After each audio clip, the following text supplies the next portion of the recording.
I am fearless, I'm driven, I'm passionate. It's a little ironic that my MS is as aggressive as I am.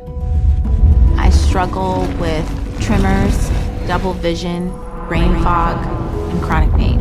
It's this stabbing feeling of these jagged edges just coursing through your entire body. One morning, I woke up, tried to move my leg, it wouldn't move. My thoughts were, is this going to be for the rest of my life? That the inevitable was finally happening to me. And then my leg started to tingle. I'd never been more grateful to be in pain again. I'm so hard on myself and my new normal. We just have to remind ourselves that we are warriors. When you hear about a cure, it brings that hope back. If no one would have to ever experience this, it would just change the world.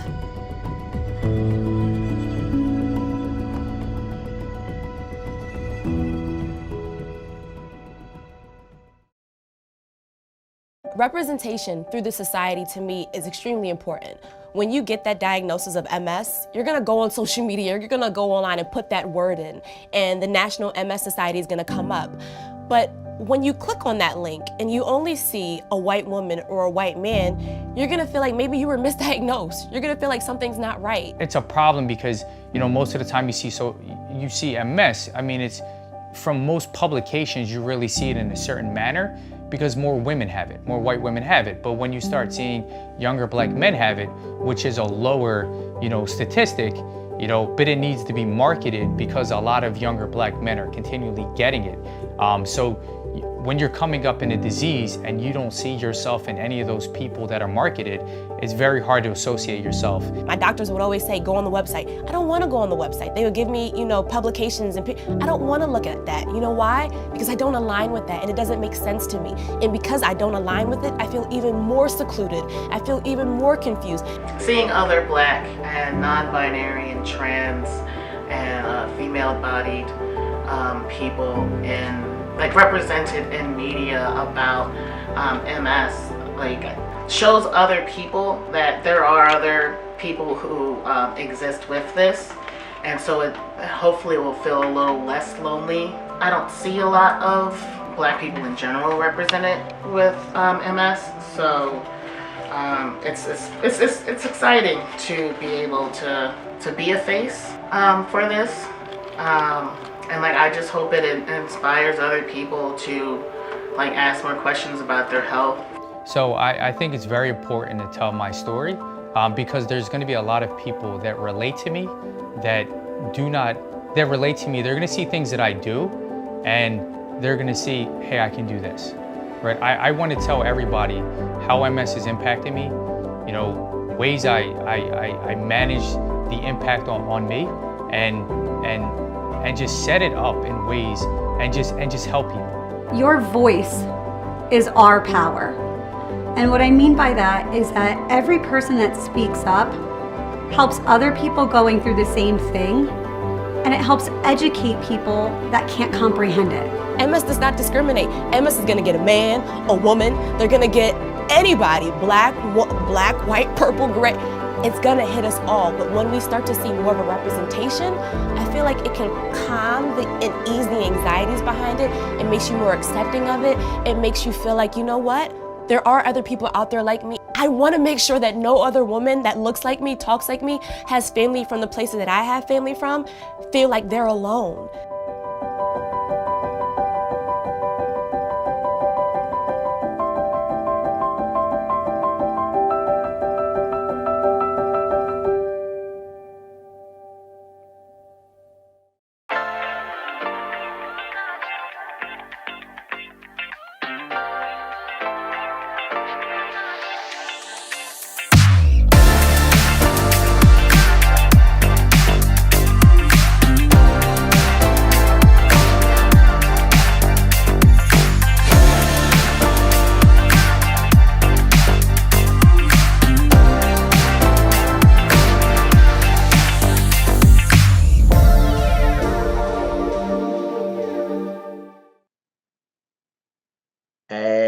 what's going on? Hey, we Hey, back. I'm telling you, it's all energy, it's all passion. It's a blessing to be here on the second day of the Black MS Experience Summit. And Michelle and I are so incredibly glad, so incredibly privileged to be back before you all, informing everybody about what's taking place today. Michelle, my queen to be, how are you doing today, honey? I am doing amazing. It is a great day. It was such a great day yesterday. I'm excited to get all the great content we have planned for today. We going all in. I hope that all of you took some time to explore the virtual environment. Tyler and I talk about that all the time. You have to join the breakout sessions and the meetups because we're building community. We have so many more opportunities to connect in more spaces later today, so stay tuned. Absolutely. And you know this, Michelle, we have to keep the connection going. All right. An opportunity to build your team. So, everybody, please say hello, introduce yourselves to the chat. And, Michelle, we might have some people who are new, who don't know as much about the chat. So, again, where are you from? Where are you logging in from? How long have you had MS? What type of MS? All of those things. Share that. And that's why we're excited to be here today. And remember, you can use the chat feature for any questions at any point. So please ask them. If you need help, say so. Closed captioning is available in the box below where you see our amazing faces, where you see Michelle's beautiful face, all right, because she's outshining me, all right? So use it. And so yesterday we had an in-depth conversation about the invisibility that is felt by those in the Black MS community, all right? Talking about being invisible, the misconceptions that MS is just a white person's disease, as hinted to earlier in the video. That's been hit with a lot of us, right, Michelle? All right, we've seen it. That Mhm. you can't see what we have. You don't see it, so we have to explain it. We talked about what the society and the Black MS community are going to lift up our voices consistently to be seen and heard to address that, right? So we have the action piece. So today we take things a step further. We're going to continue our theme of resisting invisibility and embracing identity by digging in deeper into some of those topics of invisibility that are really visible in our MS community with this disease. That's right, Tyler. Tyler, I'm sure so many of you have heard the phrase, but you look so good, right? Ah, That come this on, disease, anything like you look so good, it's so come on. invisible. And when we hear that, we sometimes think to ourselves, but I'm dealing with all this stuff on the inside. We all Yes. have these shared struggles with MS, right? People assume that how we look equates to how we feel. And I think it's safe to say that not every single one of us at some point has been misunderstood by those around us. I mean, even the people that love us deeply can sometimes misunderstand how we're feeling.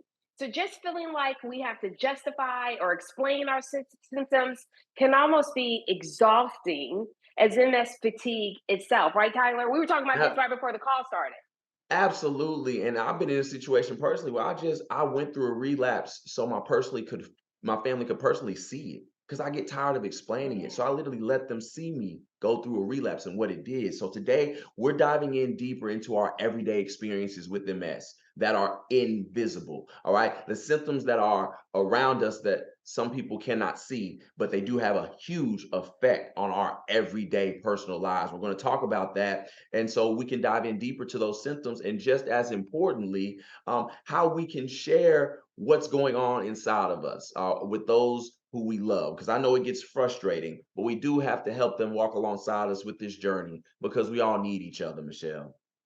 That is so true. I was telling Tyler, I know a few people asked about where I got my shirt yesterday. Today I have on a different MS shirt, right? And what I will say about this is that I hate the disease, but I love my MS life, Come right? on. So now here we go. Now, but before we get started, I'm going back to you, Tyler. Before we get started, we got to shout out the contributors and everyone that helped make this summit possible. Okay, you go, Tyler, go do your thing. Hey, drum roll, please. Drum roll, please. All right. So thank you so very much, Michelle. I'm picking up what you're putting down. I got you. So we appreciate our convening contributor, Janintech, and to the contributors, Biogen and Sandos.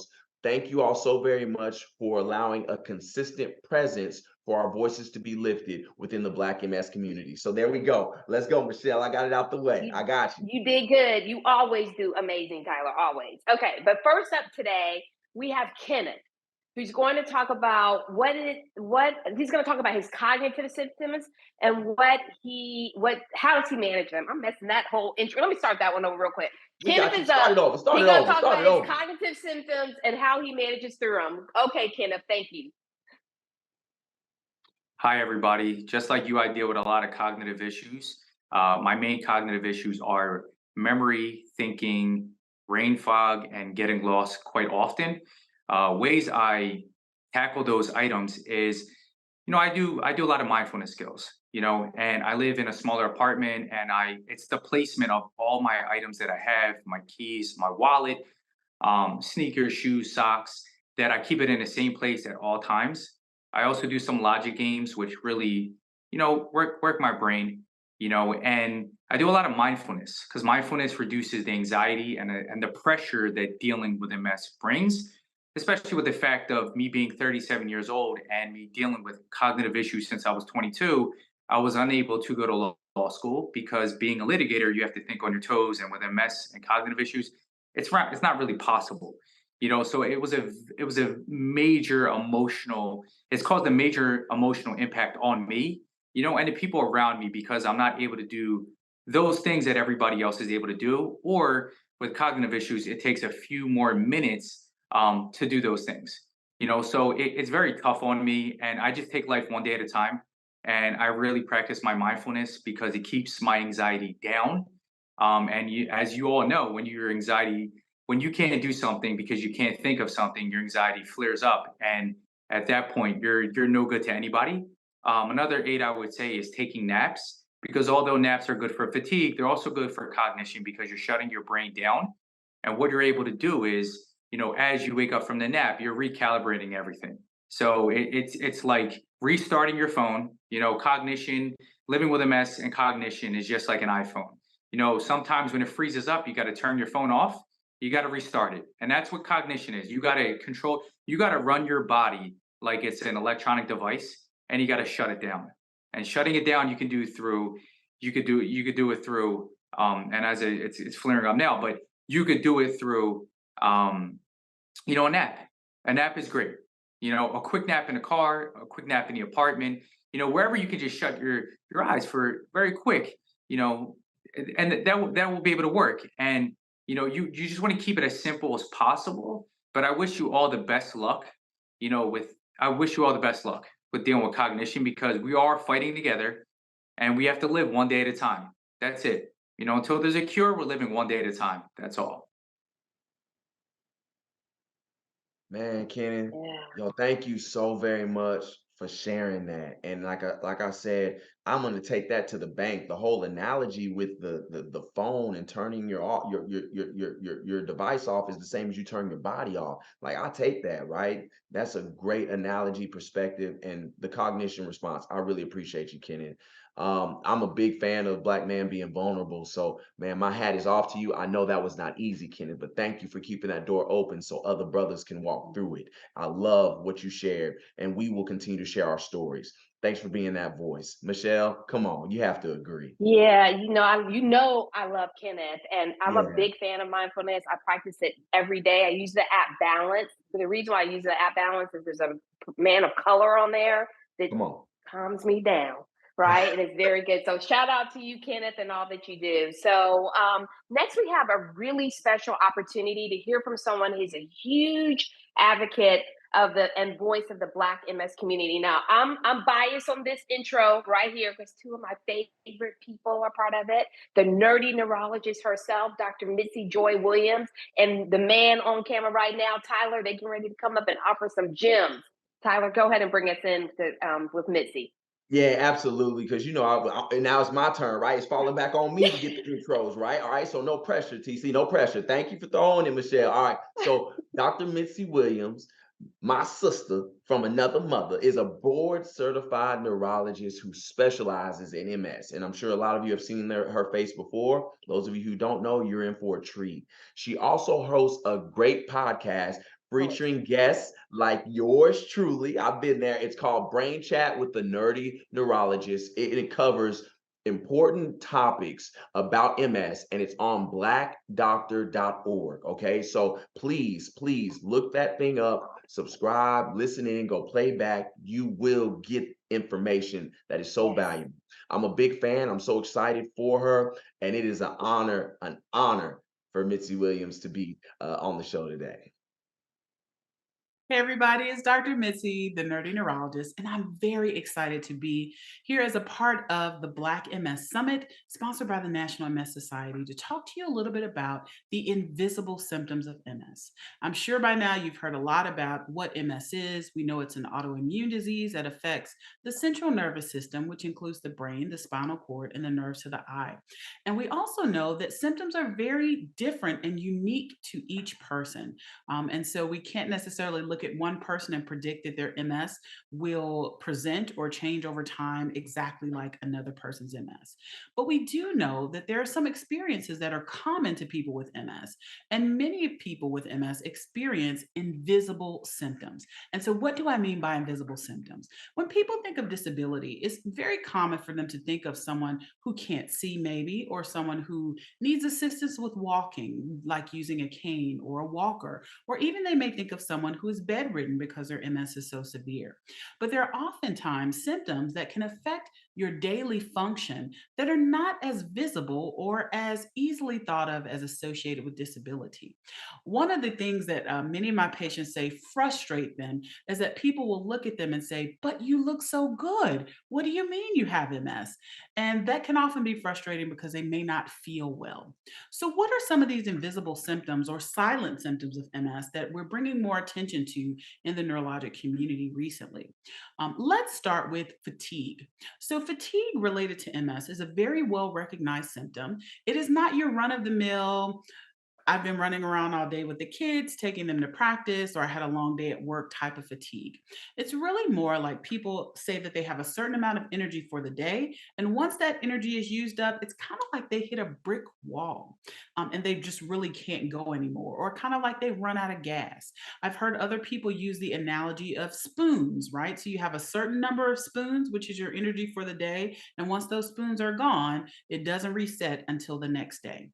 Well, this is very well recognized as related to MS. We don't necessarily have a fatigue spot in the brain that we know causes these symptoms, but certainly the accumulation of lesions over time can affect your ability to function. It's important for you to know that this is a symptom related to MS, as well as your family members and loved ones, because sometimes people may mistake fatigue as laziness, right? And also, it's important to be able to manage your energy so that you don't use all your energy every day by 10 o'clock, but that you're able to do a little bit every day and not necessarily do too much one day and then be out of commission for 3 or 4 days following that. Another symptom that's very closely related to fatigue is cognitive dysfunction. This can present itself in a couple of different ways. For many people, they say their short term memory is affected. They just can't remember things like they used to. Some people may have word finding difficulty. They're at work trying to think of a certain word or think of a certain sentence, and they can't really express themselves like they'd like to. Other people may report that they have difficulty with multitasking. I know MS primarily affects women, and we're very used to multitasking and doing 2 or 3 different things at once. And people will say, "Dr. Mitzi, I really have to focus on that one thing, or if I get distracted, then I kind of lose the whole thing and have to start over." Other people may have slowed processing, meaning that you have to read something 2 or 3 times to really take it in and understand it. So, all of these things are a part of cognitive dysfunction. And again, this usually comes as a result of accumulation of lesions over time versus one spot in the brain that's going to totally affect your cognition. Ways to combat this are certainly looking at things that cause fatigue, because we know that if you are fatigued or more tired, your thinking won't be quite as sharp. Also, it's important to look at other ways to deal with cognitive dysfunction with your doctor, whether it's looking at certain things like cognitive rehabilitation, which is a form of therapy that can be used for cognition, as well as other exercises and things that you can do to keep your mind sharp, so that you can do the things you need to on a regular basis. Other symptoms that are deemed silent symptoms of MS include bowel and bladder dysfunction. Bladder dysfunction comes in two varieties: gotta go, or gotta go and can't go, as I usually say. And so, gotta go is frequency, where you have to urinate, go to the restroom very frequently throughout the day and sometimes through the night, which can interfere with sleep and make you more fatigued and then affect your cognitive dysfunction. Okay. And so that is certainly something that can often be addressed with your physician by medications. And then there's also urgency, where someone may feel the urge to go to the restroom, and if they don't get there right there, close to that time, then they may have an episode of incontinence or an accident, so to speak. Bowel dysfunction tends to be more constipation, but some people can also have urgency where they have difficulty controlling their bowels. And again, important to coordinate with your neurologist, and sometimes they may refer you to other specialists like a gastroenterologist or a urologist to help with co-management of those types of symptoms. And then there's also depression, which is a very common symptom that occurs. More than 50% of people living with multiple sclerosis may be affected by depression at some point during the course of their illness, whether it's at the beginning, whether it's kind of in the grappling with the diagnosis, or even at transitions where you may have a relapse and may have symptoms that haven't gone away and you're trying to navigate to your new normal, so to speak. It's important to recognize that untreated or undertreated depression symptoms can be very similar to MS symptoms. So, some of the symptoms of depression, aside from sadness, include things like fatigue and difficulty with concentration. People can also have insomnia. And again, it becomes like a vicious cycle, right? Where someone has fatigue, which affects their cognition or thinking. And then they may have insomnia because maybe you're getting up 3 or 4 times a night to go to the restroom, or maybe you have depression, and that makes your fatigue worse, which then affects your cognitive dysfunction. And so it becomes a vicious cycle. And I think one of the important things to recognize is that having open and honest conversations with your healthcare team is the first step to dealing with some of these issues. Your healthcare team may not be able to make all of these symptoms disappear, but there are things that we can do in interventions that can help decrease some of these symptoms to improve your quality of life. But we cannot fix or deal with problems that we don't know exist. So, keeping those notes in between your visits, keeping track of symptoms, also kind of setting a list of priorities when you go to the doctor is important. You have a limited period of time. Your healthcare team has things that they need to cover, like your MRIs and your treatment, but it's important to also get your issues addressed, particularly those that are interfering with your daily life. It also might help to bring family members into that conversation with your visits, again, so that they can be aware that things like fatigue and cognitive issues are a part of your MS, and that you're not necessarily being lazy or ignoring them when they're saying things to you. And that can also help you to deal with those symptoms on a day to day basis. Other things that are important are lifestyle modification changes, right? So, when we think about treatments, we know that medications can play a part in treating some of these symptoms, but it never gets rid of the part you play in your own health. So, doing things like exercising, whatever that looks like for you. It may not necessarily be you putting on your brand name outfit and going and running for an hour on the treadmill and then doing an hour of weights, but it could be something simple like walking to and from the mailbox a couple of times a day, maybe walking around the block near your home, maybe parking further away in the parking lot when you go to the store so that you can get a little bit more walking in. And so all of those little changes can make a big difference in the long run. Other things that are important in terms of lifestyle modification is a healthy, well balanced diet, whatever that looks like for you. Think about the difference you feel when you eat a nice light salad versus when you eat Thanksgiving dinner. One makes you feel like you can probably go the rest of the day, and maybe one makes you feel like you want to lay down and take a nap, right? So, adjusting the way that you eat and potentially working with a nutritionist or dietitian may help to create a dietary plan that's best for you. Other techniques that can help are certainly stress reduction. And I do a lot of counseling for my patients about techniques like mindfulness practices, as well as meditation, right? Ways to decrease stress, which can also affect your MS symptoms in the long run. So remember, there's a part you play and there's a part that your healthcare team plays. The first step is number one, acknowledging and letting people know that you're having these issues so that they can be addressed in your appointments. Bringing in your care partners as a part of that conversation conversation so that they're aware that things are related to your MS and maybe not mistaking those for laziness or just disinterest in what's going on around you. And then, most importantly, sitting down and having that conversation with your healthcare team so that you guys can come up with the best plan for you. That's what I'm talking about. That's what Good. I'm talking I'm about. That is the good. information, right? Like in a Mhm. nutshell, that's like we feel that. If that's how you feel, man, type in the chat if you can vibe with the information that Dr. Williams just bestowed upon our hearts. Because that's the validation that we're talking about. And then you, I hope, would feel empowered to talk more about that to others with what you're going through. And that's the essence of communication. And speaking of communication, y'all, I'm really looking forward to this next conversation. It's deep. It's gonna touch your heart. Sierra and Evelyn Hairston are going to go through their deep life journey as a daughter and a mother living with MS. Come on, y'all. They about to tap into your heartstrings and dive deep. Her mother is the primary caregiver for a daughter. That's special. Y'all take a listen into this. It's really gonna tug on your heartstrings. Hello, everyone. My name is Sierra Hairston, and this is my mother, Evelyn Hairston. Hello. And we are from North Carolina. We want to talk about family support. And family support was very important to me in my MS journey. I was diagnosed with relapsing remitting multiple sclerosis in April 2016 at the age of 25. Really quick, we want to go over some quick questions on my journey and how the role of my mother as my caregiver helped me thrive in my MS journey. So you ready, Mom? Ready. Okay, I'm gonna start off with the first question. How did you communicate with me after my diagnosis? Well, it was a little difficult Mhm. because have always raised you and your sister to be educated women, Mhm. to be leaders, to be so like a go-getter. Mhm. So with me doing all of that and you all listening to me, then I had to become the listener. Mhm. And that was sort of difficult for me, but I knew that you needed me. Yes. So I knew I needed to change my way Mhm. of communicating with you. I knew I had to change my ways. Mhm. So first I told myself, okay, you can do it. You have got to change because she needs you now. Mhm.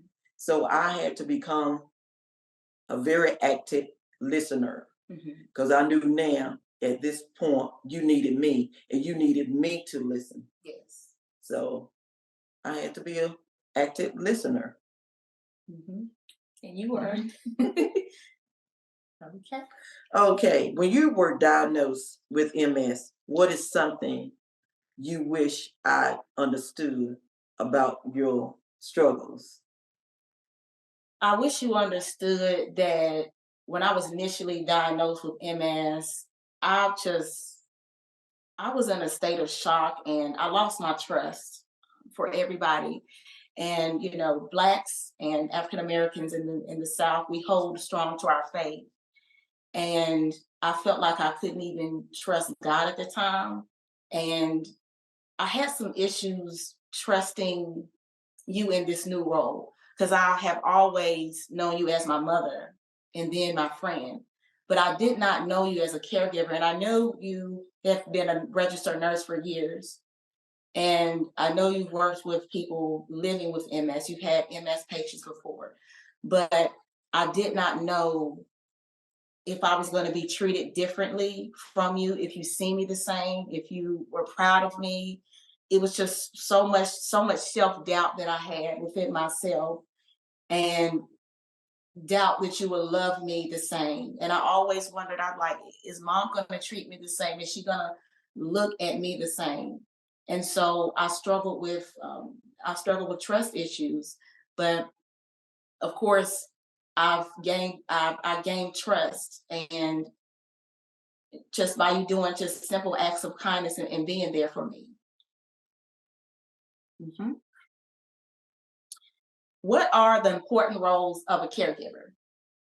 A caregiver, the most important role is, I guess the first thing, you need to be compassionate. Yes. Mm-hmm. You need to be empathetic. Mm-hmm. You need to be an active listener. Mm-hmm.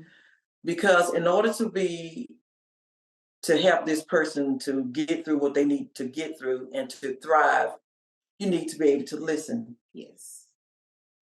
They need to know that you're going to be there. They need to know that they can trust you. Mm-hmm. Now, I know with the situation with you and myself, even though I was a nurse, Mm-hmm. you didn't know what type of nurse I was. You had heard me talk about my patients, Mm-hmm. but you didn't know but you knew me as your mother. Yes. You never knew me as a caregiver. So I think you were worried about whether or not I would like leave you behind, or so like somehow put other things in front of your well-being. Yes. Mm-hmm. It took a long time for me to convince you otherwise. Mm-hmm. And it was really difficult on your end. And of course, about being difficult on your end, it was difficult for me too, Mm-hmm. because it was very hard building your trust. Mm-hmm. We had many days that it was really difficult for you to even talk to me, because you just felt that you couldn't trust me, because I think the only thing that was in the back of your mind was, okay, what's going to happen then? Mm-hmm. Am I going to be at the house? Mom going to put me in a facility, or what? What's going to happen? Mm-hmm. So it made it very hard. But I think in those things I just got through talking about, naming, that you develop a trust. Yes, ma'am. You know, you begin to trust me. Mm-hmm. And then that's when things turn around. Yes, ma'am. Mm-hmm. Mm-hmm. So what advice would you give to other MS warriors? The advice that I would give to other MS warriors is keep going. Don't give up. Look at this as an opportunity to educate the community about MS, how MS affects you, and show the world how you can still thrive. Yes. You can still thrive. And I've seen people in wheelchairs. I've seen people on walking aids and canes and walkers. And I'm so glad I had an opportunity to meet them, because they wasn't feeling sorry for themselves. They was feeling hopeful. Right. And they was still living their life. There is life after your diagnosis. And you know what? It gets even better, because it's going to build a resilience in you that you never thought that you had. Mm-hmm. You're going to be able to face your challenges, walk through pain. It's true. Don't ever give up on yourself. Keep on going. Take advantage of the resources that the National MS Society has. Always engage with your healthcare team. Make sure that you cherish the ones like your caregivers, your family members, your doctors, your neurologists, your specialists. They're here to help you. They're not here to hurt you. Yes. And build that trust. Build that trust and help the next MS warrior along the way. It's true. That was so beautiful, Sierra and Evelyn. My North Carolina peeps out there, thank you for sharing and just being vulnerable with all of us today. We're so lucky to have each of you. But, and I'm ready. Next is my exciting co-host, my amazing co-host, Tyler, and Dr. Mitzi Williams. They're coming together for an informative Q&A around research very specific to the Black community living with MS. I know you're in good hands with Tyler asking the questions that all of us would like to know about how MS affects us and our community. Take it away, Tyler. Oh, thank you so very much for that shout outs. And you guys know I love my shout outs. All right. Be on tiptoe anticipation. It gets better. All right. I am so incredibly excited to be here with the amazing, the illustrious, the one of a kind Mitzi Williams for another important conversation. And she's here to answer some of the most pressing questions, yours as well as mine, about multiple sclerosis research in the Black MS community. And I think when you hear Dr. Williams speak, you can understand and see that this is her life's work, right? She's purposeful, she's passionate about these things, and that's how we know she's a trusted source. So Dr. Williams, thank you so very much for being here today. With your helpful information earlier that was shared about MS and invisible symptoms, Every time I think you couldn't get better, you exceed it and go beyond it. Great to see you. Great to see you too. So happy to talk with you, my friend. Hey, I know that's right. My sister from another mother. Listen, as an MS neurologist, we understand that in addition to caring for patients, right, you've also done a ton, a lot, a bunch of research into MS, particularly and specifically with the Black MS community as a whole. Why? Talk to us about your heart. Why has this been such an important focus for you in your career? Well, I think, a couple of reasons. The first being when I was coming along in my training, whenever we think of certain conditions or diseases, we usually associate a face with that disease. And when I was in my training, the face that I associated with MS did not look like yours or mine. It was one of a young white woman. However, when I stepped into my lobby in my practice in Augusta, Georgia, where I did my training, and now here in Atlanta, over half of the people in my lobby were Black and African American. And when I went to the research books, the literature, and printed out all the articles to try to understand why I was seeing so much MS in our community, there really wasn't a lot to help me understand that. And so that really sparked this passion for me to better understand why we're seeing so much MS in the Black community, particularly here in the United States, and also why we're seeing worse outcomes among some people in the Black community who have MS. Ah, that's real. I think y'all can feel the passion and the energy. Thank you so very much for being that person. I want to dive in a little bit deeper and what have been some of the most noteworthy things that researchers have uncovered, recently about MS in the Black community, because we are always searching for more information, right? That helps us in our own personal lives. Is there anything that you think or feel that our community needs to know and they need to know it now? Absolutely. So listen, I wish we had an hour, but we only got 10 minutes. So I'm gonna try to pack it in 10 minutes, okay? No, that's right. So I think first and foremost, I think it's the recognition that there are now studies that are showing us that the prevalence of MS in the US is actually highest amongst Black people. And there are also studies suggesting that the risk may be highest in Black women, right? And so I think that this is important because the community needs to know that you are not alone, right? There are many other people in the United States who have MS. And I think other studies that can help us better understand MS are that there are multiple ones suggesting that outcomes may be worse, right? So not every Black person with MS has a poor outcome or winds up, in a wheelchair, etc. But there are increased worse outcomes in our community, worse visual impairment. There are studies suggesting that there may be more walking disability at younger ages, that there may be faster progression. And so all of these things, are helping us to understand MS in the community, but also triggering us to do more research to better understand why we're seeing worse outcomes in this community. Yeah, absolutely. I couldn't agree with you more. I know, as a person living with MS, I'm waiting for all breakthroughs. I'm on tiptoe anticipation, searching for the breakthroughs, right? Because I know that that further allows us as patients and our healthcare providers to have the latest information that we need to live our best life, living your best life, right? With MS. All right. So, what are you excited about future with MS, and what can we do to help? All right, what are the things that you are most excited about, Missy? Yeah. So this is the part that I really get excited about. Drum roll, drum roll. So all right. So drum roll, please. So there is a lot of attention now focused on a couple of things. One of them is increasing diversity in clinical trials. What we realize is that for most of our treatments for MS, most of our trials are conducted primarily in Eastern Europe. So we don't really get to understand MS in diverse populations because those populations are not very diverse. And so there's really been a push amongst those of us who are physician scientists, as well as some of our industry partners and other advocacy groups, to really focus on specific efforts to try to raise awareness about clinical research in the Black community, to try to educate, and also to make sure that people are aware of opportunities. So I think that that's the first thing, that people can do is to ask their doctors, ask their healthcare providers about what opportunities are available and to assess those and see if they may be interested in it.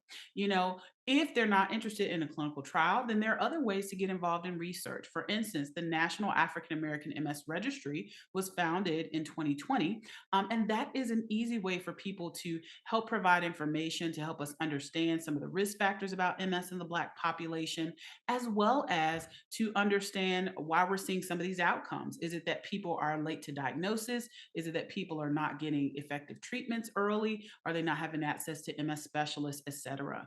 And there's a website that you can go to register for that. It's a questionnaire that you fill out. You don't have to do any blood samples or anything like that. And that is naamsr.org.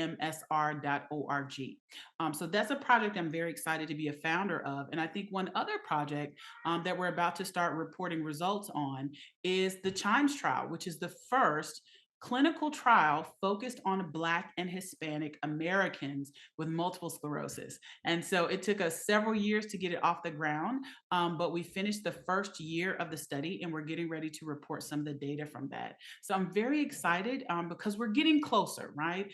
The overall goal is to have diverse people recruited in all of our trials so that we don't have to do separate trials just focused on certain populations. But until we get there, I'm very excited and hopeful that many of us are trying to get this work done to make sure that, you know, the work that we do really reflects the people that we serve, particularly those who are from the Black and African American community.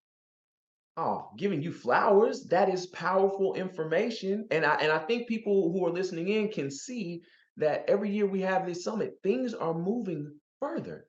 That is what we're looking for is the progression. So, man, Mitzi, I know I sleep a lot better knowing people like yourself, your colleagues are on the front lines in the trenches, battling for visibility and gathering greater information. I truly, truly thank you so much for everything you do for people living with multiple sclerosis. All right. So we've got to take the information that we've been given and apply it to our lives. They say knowledge is power. We don't believe that. You got to apply it. All right. So take the information. Also head to the registry. I've already been there, Missy. I did my registration. I'm good. All right. So be a part of that. Be a part of the change. There's still so much to learn. It's great to know that people like you are on the front lines. I'm thankful for it. All that you do for our community and making sure that we get that important information.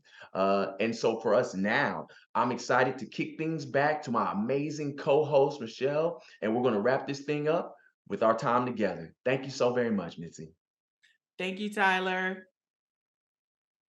I told y'all that was going to be good. I told you. Thank you, Tyler. You did such a great job. Let's bring it back on screen if we can. You did an amazing job facilitating that.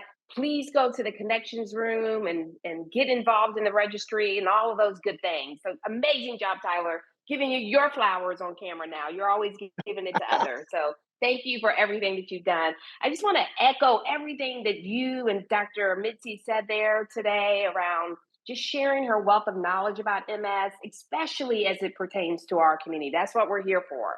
It is an informative information session today. We're digging into all aspects of MS that can help us feel more visible instead of invisible. I hope that you leave today with a little bit more knowledge and understanding of this disease. And Tyler, you just did an amazing job with, I say Dr. Mitzi, like, you know, like we come up to her house for dinner. So we should Dr. Williams and all the amazing stuff that she does. Absolutely, man. And like a true honor and a privilege and just great information. Like I said, take the notes. I know I'm excited about things to come. There's some great conversations down the road. All right. So please, please get in where you fit in. After we wrap up, be sure to join us in program sessions room to select one of our breakout sessions, y'all. This is where the magic happens in our breakout sessions. And today's topics are mind, mood, and MS. All right. And nourish your body, feed your soul, right? Deep topics that have a lot of power. We're going to get some great information, powerful information about how to manage some of the symptoms with MS. So pick a session that fits for you. Don't just go because your friend going. What fits for you? All right, Michelle, where do you need to be? Those topics sound really, really great. Take Tyler up on that. I'm especially excited about, I don't know which one. I can't pick one, Tyler, because I really want to attend both of them at the same time. But so whatever you're excited about, do that today. Tyler and I talk a lot in the background about what this means to us today. So we hope that these topics that the community has put together for you works for what you want to hear. And please join the connections room, and also reach out to MS Navigators for anything that you may need. Don't forget that the accessibility from the program sessions room below, if you need anything, there's meetups there focused on conversation and connections. So you can talk to other people about your common experiences. Really, these connections make us valuable to each other. You understand each other's experiences, right? And so that's why we use this platform, so you can connect even though it's virtual. Just to know that we're not alone, right, Tyler? We're not alone in this disease, and what we're going through is powerful.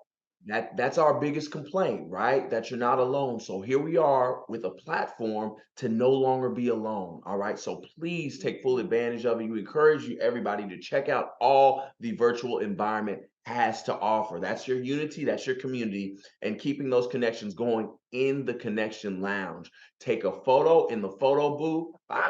Right? You take photos everywhere. Get your photo booth on your social media, and hashtag Black MS Experience. Let the world know about what has taken place over the last 2 days. All right. You can also find ways to connect with the National MS Society and the Black MS community within the room, or just learn about the society's commitment to diversity, equity, and inclusion, because it's all there. There are also the opportunity to go to the resources room, and that has a wealth of resources to help you and your MS journey. This is a one-stop shop. It's an all-you-can-eat both buffet, Michelle. Have at it. It really is. And I see in the chat room it's blowing up. How do I get in touch with the African American Registry? How do I do this? How can I find this? Go to the resource room.